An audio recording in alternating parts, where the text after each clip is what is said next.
Hi all, Baines here from BSA Bantams and welcome back to the workshop. Next bike we're on to is a lovely customer bike, a lovely original bike. This is a 1951 rigid engine and frame, definitely 1951, and I'll get in contact with the Bantam Club to get this dated to see whether the engine and frame left the factory together. As you can see, it's just superb. Someone's touched up the tank at some stage, but everything else looks fantastic. So our job scope on this one is a full disassembly, full check over, get this bike up to a roadworthy condition, but we're not restoring or anything. We don't want this. We want this absolutely original as it is. So even going to the extent of, you know, older second-hand foot peg rubbers and those sort of things, just to try and maintain the patina of the bike. So yeah, we'll go for a walk around and have a closer look. Okay, starting at the front, original New South Wales number plate tucked in down there.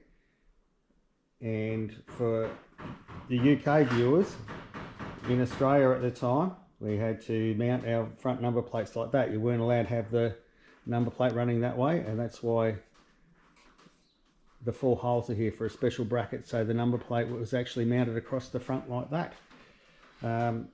Original Wipeout headlight, and someone's had to put the switch in because obviously the cable operated switch isn't there. Bike's got the speedo, and let's have a look and see if we can read it. Oh, it's very hard. Yeah, I can't pick up in this light what how many miles it's done.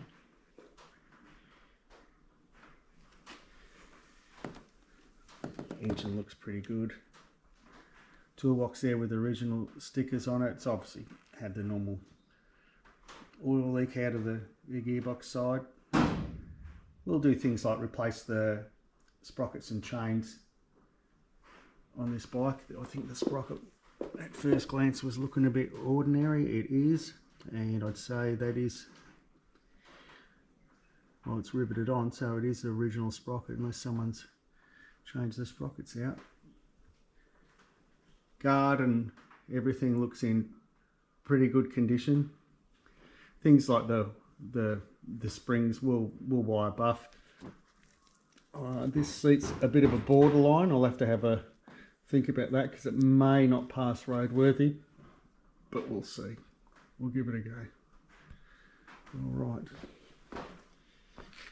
Around the back, someone's put some sort of tail light in there. I don't know what I'm going to do there, but as you can see, it had the recess in there for the egg-shaped tail lights. Cigar-shaped silencer should have had a fishtail, but that's okay. This obviously would have been changed at some stage. Correct twin screw toolbox, and as you can see, it's a fantastic little survivor bike. So yes, we'll go through and get this bike up to roadworthy condition. So it's up on the bench. Time to start pulling things apart.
So Justin's just whipped the barrel off and the head, and it actually looks in pretty good condition. The head and the barrel have got a homemade gasket on it that's about 3 millimeters thick. I don't know if you can pick that up, but I'm actually not joking. It is about 3 or 4 millimeters thick. So I'd say it's been bonded on with some good old Permatex because it's stuck. But the bore, other than being a little bit glazed and nothing horrendous there, actually looks in good nick. So I'll be interested to see miking it up, see what the piston to bore clearance is, and if it's okay, we won't be changing the piston out. We'll just give it a hone and put it back in. Check the ring gap, obviously, but we've seen far more disastrous Bantams. Oil that came out was in really good nick too, so very good.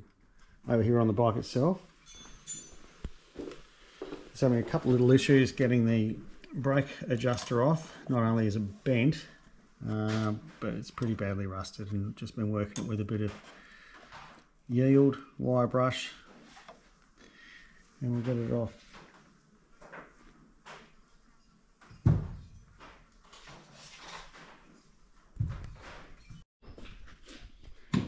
Grab the torch, please, Just. So we're just looking at, we've just got the primary cover off, and just looking at these screws, and the condition of the nut here. No one's been in this engine too often, I can tell you.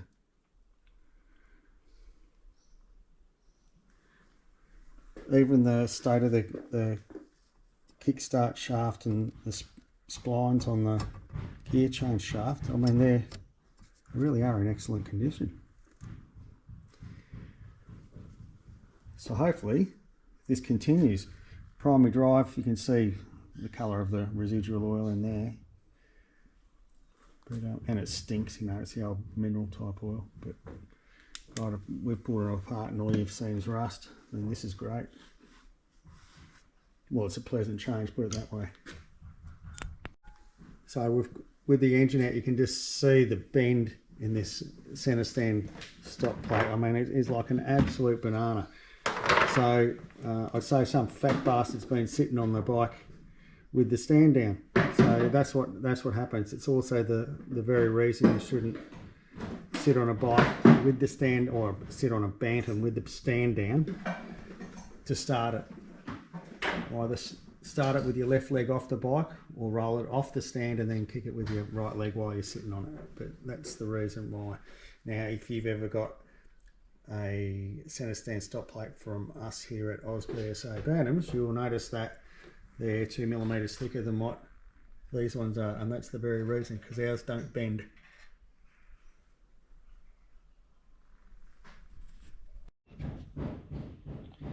Well, the banging in the background is my wife renovating her 23-foot caravan. So we've got the bike disassembled. Generally, it's in pretty good nick.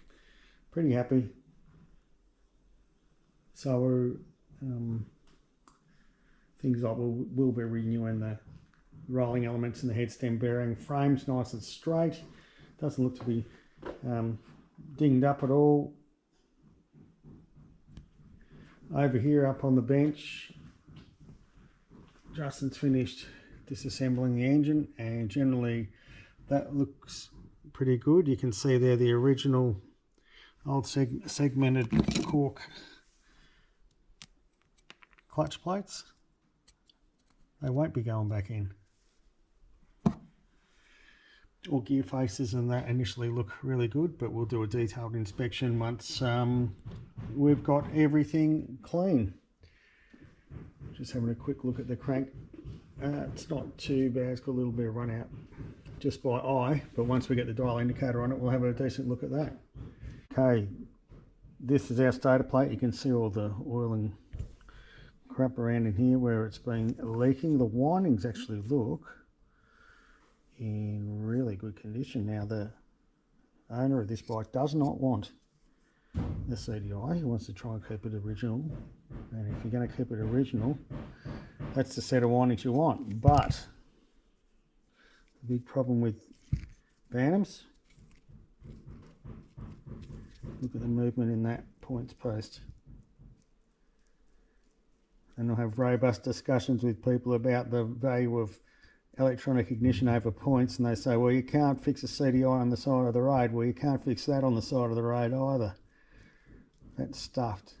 So I will have a look at it once I get it apart and cleaned. I might try and repair it, but more than likely I'll have a look through second-hand stock and replace the actual stator plate. Interestingly enough, this is one of the very few pineapple head engines I've seen that doesn't have a broken fin. How's that?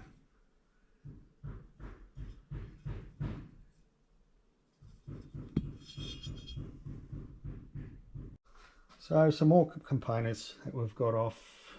Front end, all the fork springs and everything look really good. The surface, bearing surfaces look really good, but I'll still renew the rolling elements. I mean, that exhaust isn't too bad, it'll clean up. Same with these guards and that, we're just going to give them a bit of a cut and polish to preserve them more than anything, rather than to enhance them a lot. Now the tank. I'm going to grab a couple of other tanks. See, this has just been painted or replaced, and it's totally different to the original patina of the bike. But I've got tanks down there that are big, pretty close. So I'll show you in a little while after I show you this stuff. So, so we've just got the groups of, you know, rear wheel, front forks, and headlight and toolbox. Chain guard there. And interestingly, this is, I haven't seen too many of these chain guards with this rolled lip here.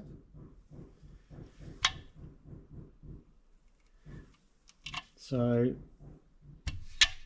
I actually thought they were for the really early ones, but this bike's a 1951, so look, I'm not sure.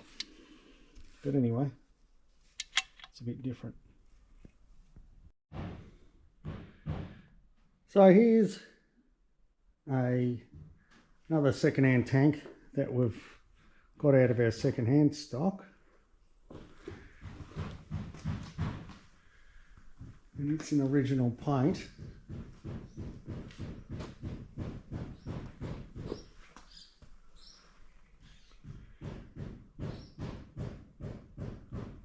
So I'm just wondering whether I'll contact the customer and let him make a decision if he wants that tank on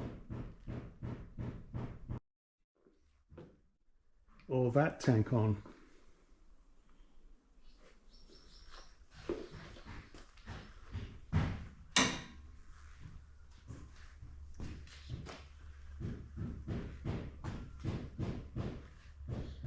I mean, we can clean that tank up a bit. It's been sitting down the shed, it's a bit grubby, and get some water slide transfers on the side.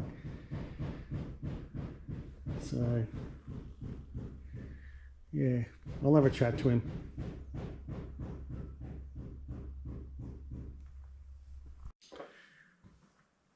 So that's about it for this episode. I've just gone and sourced all the new parts that we need for the engine rebuild, and some of the cycle parts that we need new to put the bike back together. Tomorrow will be basically cleaning, the whole day cleaning stuff, cutting and polishing all the components. There is a little bit of rectification work to be done. Not a huge amount. Most of it is parts replacement, but there is a couple of little things I'll have to fiddle, but yeah, nothing over the top. So hopefully tomorrow we should have everything cleaned up, everything sort of fixed and ready to start assembling the day after. But we'll see how we go. Look, I really hope you've enjoyed this episode. And so from Justin and I at BSA Bantams, we'll see you later.